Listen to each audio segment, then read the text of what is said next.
ఓం నమో వెంకటేశాయ. ఈ మహాలయ ప్రక్షాళన జరుగుతున్నాయి కదండి. సో ఈ మహాలయాల్లో అక్టోబర్ 2 మహాలయ అమావాస్య వస్తుందన్నమాట.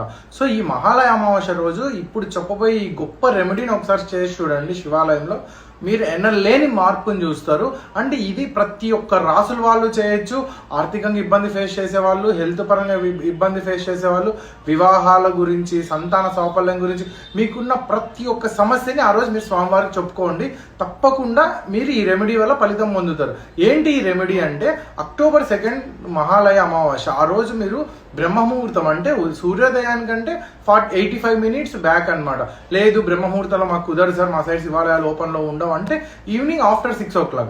సో ఈ 2 టైమింగ్స్లో ఏదో ఒక టైమింగ్లో తప్పకుండా చేయండి. ఏం చేయాలంటే, ఉమ్మెత్త పువ్వు తెలుసు కదండి, దాని నుంచి వచ్చి ఒక కాయలు ఉంటాయి అనమాట, ముళ్ళులాగా.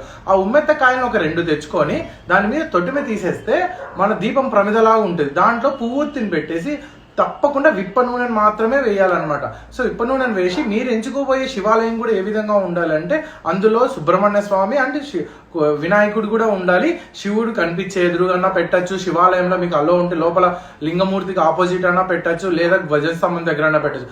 పెట్టి నేను ఇప్పుడు చూపించబోయే ఈ మంత్రాన్ని అంటే ఓం హ్రీం శ్రీం శ్లీం పూర్వ దుర్గతి నాశయాం మహామాయే స్వాహ, ఈ మంత్రాన్ని 108 సార్లు చదవండి. అంతా మంచిగా జరుగుతుంది. ఓం